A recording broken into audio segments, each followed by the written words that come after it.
காலையில இருந்து வேலை செஞ்சு ஒரே கை காலெல்லாம்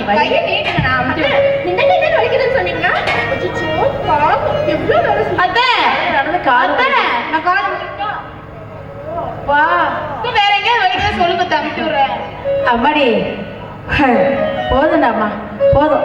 நான் கை வலிக்குது கால் வலிக்குதுன்னு சொன்னதுமே போதும். ஆளுக்கு இப்படி மாற்றி மாற்றி அமுக்குறீங்களே, இதே ஒத்துமை பாசம் கடைசி வரைக்கும் இருந்தா போதும். ஐயோ அத்தை, உங்களுக்கு பண்ணாம யாருக்கு பண்ண போறோம்? எங்க வழியை சொல்லுங்க.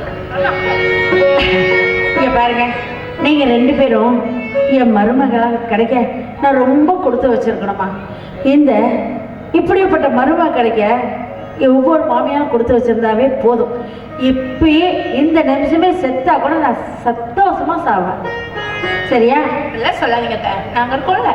அத்தை, என்னத்தை பேசுறீங்க? எனக்கு வாழ்க்கை கொடுத்த தெய்வமே நீங்க தானே. உங்களுக்கு ஏதாச்சும் ஒண்ணுனா நாங்க விட்டுருமா என்ன? என் உசுரை கொடுத்த கூட உங்களை நான் காப்பாத்துவேன். ஐயோ, உன் உசுரெல்லாம் எனக்கு வேண்டாம்மா, என் உசுரே எனக்கு போதும்.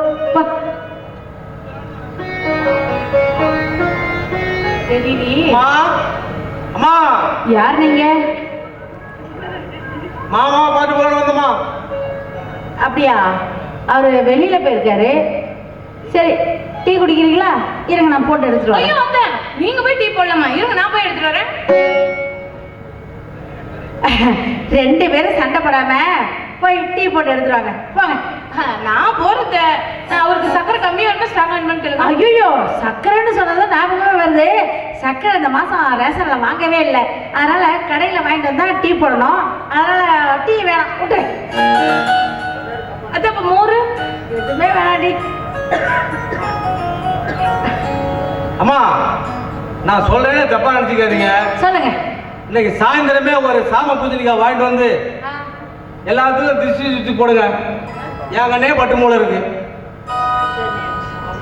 மாமியா மருமகன்னா இப்படி எல்லாம் இருக்கணும்.